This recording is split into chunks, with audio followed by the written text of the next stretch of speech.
السلام عليكم ورحمة الله وبركاته. الله أكبر الله أكبر لا إله إلا الله والله أكبر ولله الحمد. الحمد لله وكفى وسلام على عباده الذين اصطفى. ما بعد. আল্লাহ তাবারাক ওয়া তাআলার অপার করুণা ইহসান মেহেরবানিতে রমাদানুল মুবারকের ইবাদত যতটুকুই পেরেছি আমরা শেষ করার চেষ্টা করেছি। মানুষ যখন নাকি কোনো সাফল্য পায় তখন সে আনন্দ করে। পরীক্ষায় যখন খুব ভালো রেজাল্ট হয় আনন্দ করে, মিষ্টিমুখ করে, এদিক ওদিক মিষ্টি বিলায়, খাবার দাবারের মধ্যে খরচ করে। কেন? পরীক্ষা যে উদ্দেশ্যে দিয়েছিল সেই পরীক্ষায় সে ভালো সাফল্য লাভ করেছে। আল্লাহ তাবারাক ওয়া তাআলা বলেন, আল্লাযী খালাকাল মাউতা ওয়াল হায়াতা লিয়াবলুয়াকুম আইয়ুকুম আহসানু আমালা। যে আল্লাহ রাব্বুল আলামিন তোমাদেরকে সৃষ্টি করেছেন, যিনি মরণ এবং জীবন সৃষ্টি করেছেন, যেন তোমাদেরকে পরীক্ষা করে নিতে পারেন যে তোমাদের মধ্যে কে ভালো আমল করতে পারে, কে ভালো কাজ করে।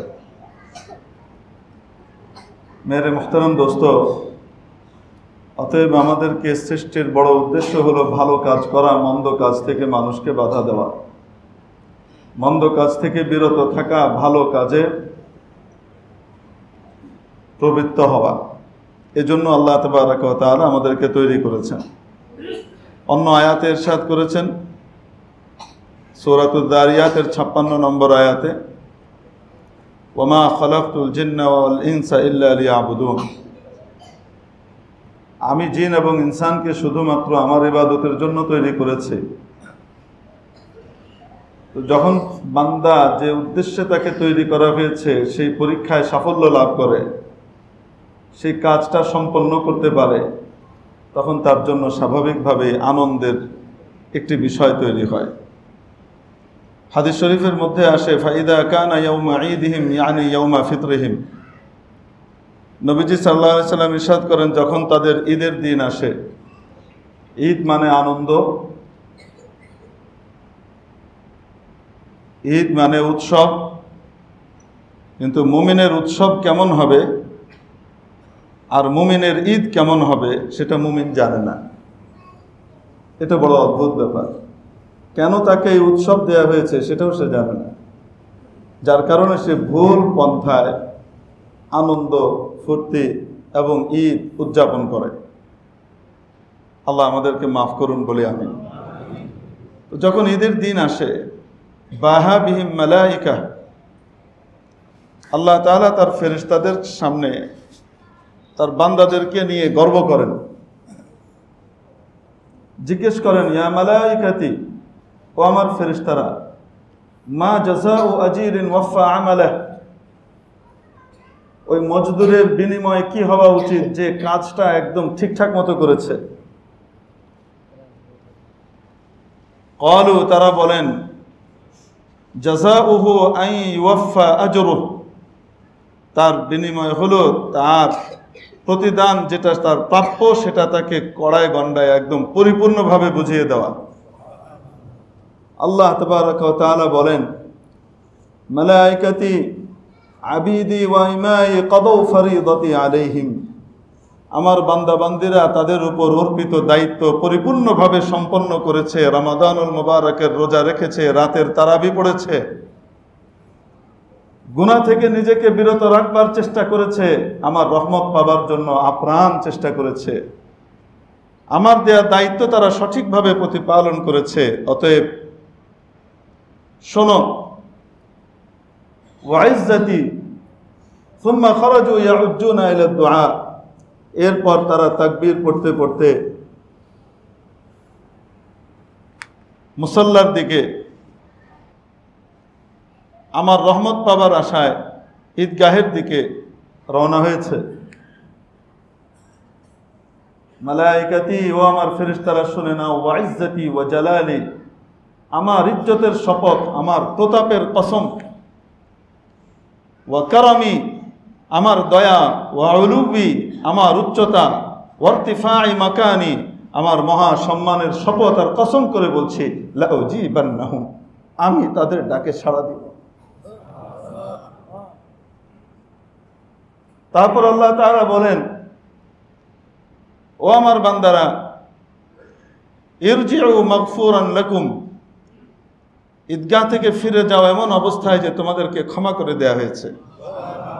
ওয়াকাদ বাদদালতু সাইয়্যাতিকুম হাসানাত ফাকাদ গফারতু লাকুম, আমি তোমাদেরকে মাফ করে দিলাম, তোমাদের গুনাহগুলোকে নেকি দিয়ে বদলিয়ে দিলাম।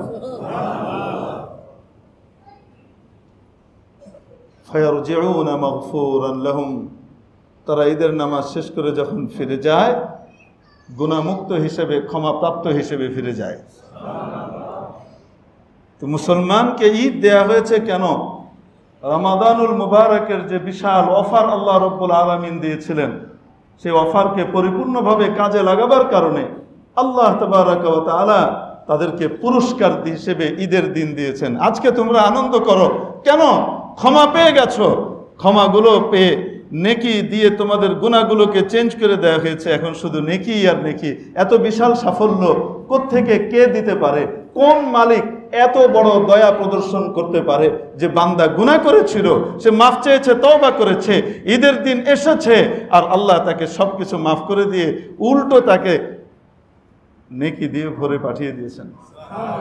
কোন মালিক দিবে দুনিয়াতে?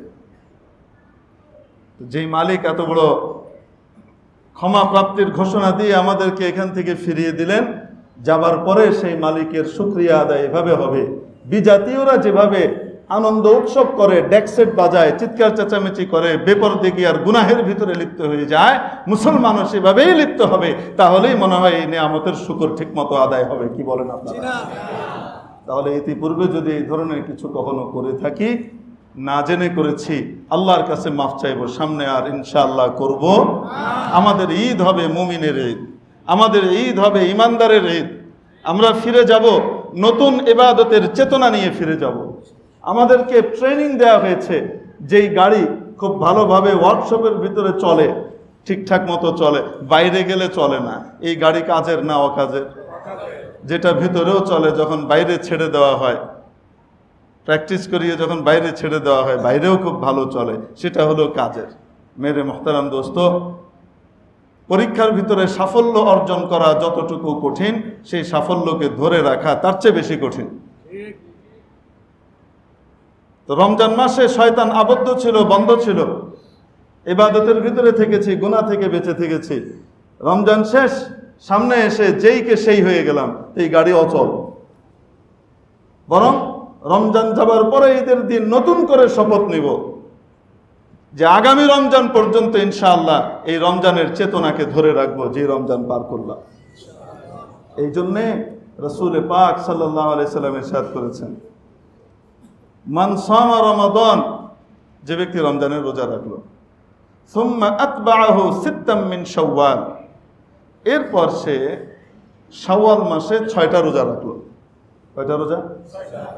চাই টানা রোজা রাখুক, চাই একদিন দুই দিন পরপর রাখুক, শাওয়াল মাসের ভিতরে, মানে এই যে ঈদের দিন, আজকে শাওয়াল মাস শুরু হয়ে গেছে, আজকে তো রোজা রাখা নিষেধ, কারণ এই দিন আল্লাহর পক্ষ থেকে মেহমানদারি, এই দিন রোজা রাখা হারাম। আজকের দিন বাদে শাওয়াল মাসের বাকি দিনগুলোর ভিতরে 6টা রোজা যদি কেউ কি করে, কমপ্লিট করে, নবীজি বলেন কানা কাসিয়ামিদ দাহর, সারা বছর রোজা রাখার সওয়াব পেয়ে যায়। বলেন তো দেখি, বছরে কয়টা দিন হয়? 300, সূর্য হিসেবে 65, চান্দ্র হিসেবে 55 থেকে 60, 56 থেকে 60, 360, ঠিক না? রমজানের দিন কয়টা হয়? আসতে বলেন 30। আর পরবর্তী মাসে আবার আদায় করতে বললেন কয়টা রোজা? 6টা। তো কত হইল মোট? 36। আল্লাহ তাআলা বলেছেন মান জাআ বিল হাসানাতি ফালাহু আশরু আমসালিহা, যে নাকি কোনো নেক কাজ নিয়ে আসবে তাকে 10 গুণ দেয়া হবে। 36কে আপনি এবার 10 দিয়ে গুণ দেন, কত আসে? 360। আল্লাহ তাবারাকা ওয়া তাআলা আমাদেরকে শাওয়ালটা রমজানের সাথে যেন ইনক্লুড করে দিলেন। ইনক্লুড করে দিয়ে বুঝালেন শেষ হয় নাই। রমজান চলে গেছে বলে তুমি বদলে যাবে, শয়তান বের হয়েছে বলে তুমি আবার শয়তানের ফাঁদে পড়বে, তা নয়। বরং তুমি যে ট্রেনিং নিয়েছো, তোমাকে যে প্রশিক্ষণ দেওয়া হয়েছে রমজান ব্যাপী, এটিকে চলমান রাখো।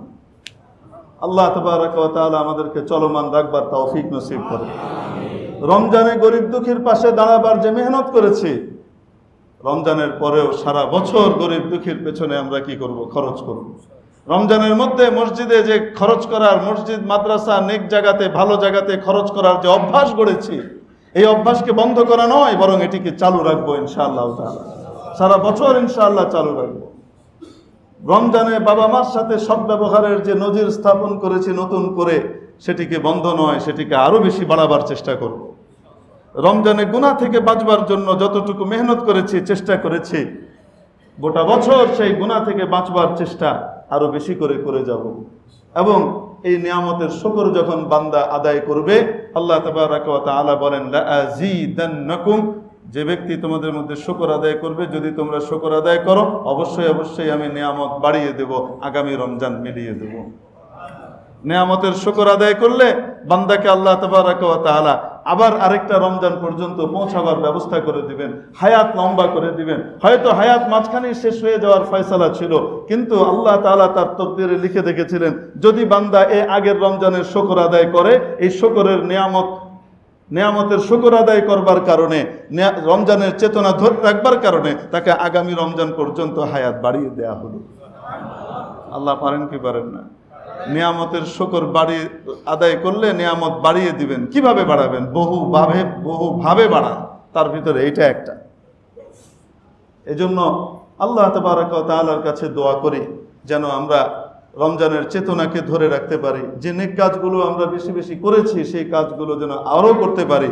আর যদি এমন হয় যে নেক কাজ তেমন করতে পারিনি, আহারে এই আফসোস করে নতুন করে আবার নিয়ত করে শুরু করি ইনশাআল্লাহ তাআলা। আল্লাহ তাবারক ওয়া তাআলা আমাদেরকে দুনিয়া আখিরাতে ইজ্জত, সম্মান, শান্তি, সমৃদ্ধি, সুখ সবকিছু ইনশাআল্লাহ নসিব করবেন। ওয়া আখিরু দাওয়ানা আনিল হামদুলিল্লাহি রাব্বিল আলামিন।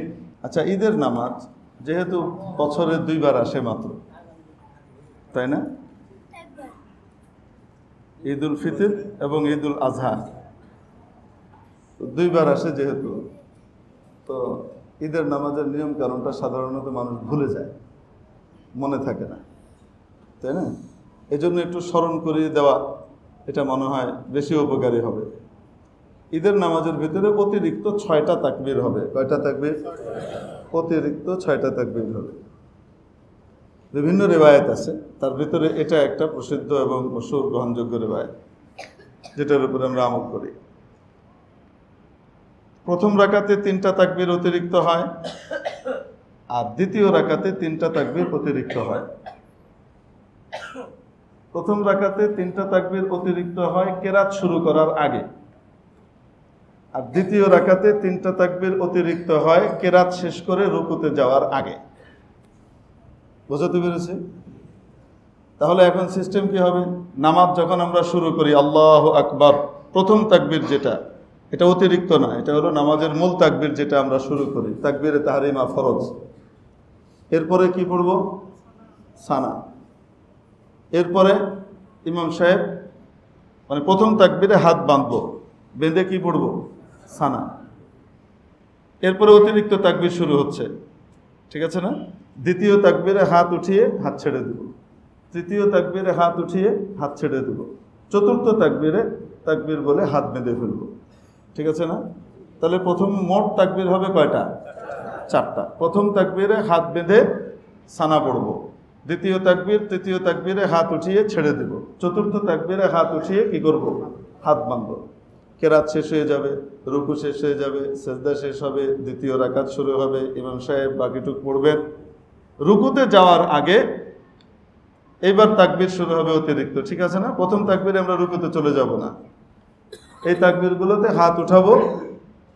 প্রথম তাকবীর হাত উঠাবো, ছেড়ে দেব, দ্বিতীয় তাকবীর হাত উঠাবো, ছেড়ে দেব, তৃতীয় তাকবীর হাত উঠাবো, ছেড়ে দেব, চতুর্থ তাকবীর রুকুতে যাব, ঠিক আছে না? ইনশাআল্লাহ তাআলা এটা হলো ঈদের নামাজের নিয়ম। গুরুত্বপূর্ণ একটা বিষয় হলো ঈদের নামাজের খুতবা। ঈদের নামাজের খুতবা নামাজের পরে হয়, আগে হয় না। কি হয়? পরে হয়। আমরা কি খুতবা না শুনে চলে যাব না খুতবা শুনে যাব ইনশাআল্লাহ? আপনারা জানেন ঈদের দিন ইশরাকের নামাজ নাই। ঈদের দিন কিসের নামাজ নাই? ইশরাকের নামাজ। ঈদের নামাজটাকেই ইশরাকের নামাজের স্থলে অভিষিক্ত করা হয়েছে। বুঝতে পেরেছি? ইশরাকের নামাজ কয় রাকাত হয়? 2 4 রাকাত। আপনি আদায় করলেন 2 রাকাত, আর 2 রাকাত গেল কই? 2 রাকাত ওই খুতবার ভিতরে ঢুকাই দিছে। এই জন্য না পড়েই চলে যাব, না শুনেই চলে যাব না, মনোযোগের সাথে শুনবো ইনশাআল্লাহ। তারপরে আল্লাহ চাহে তো মুখতাসার দোয়া হবে, দোয়া করে ইনশাআল্লাহ যাবো। ঠিক আছে? জি, দাঁড়িয়ে যাই।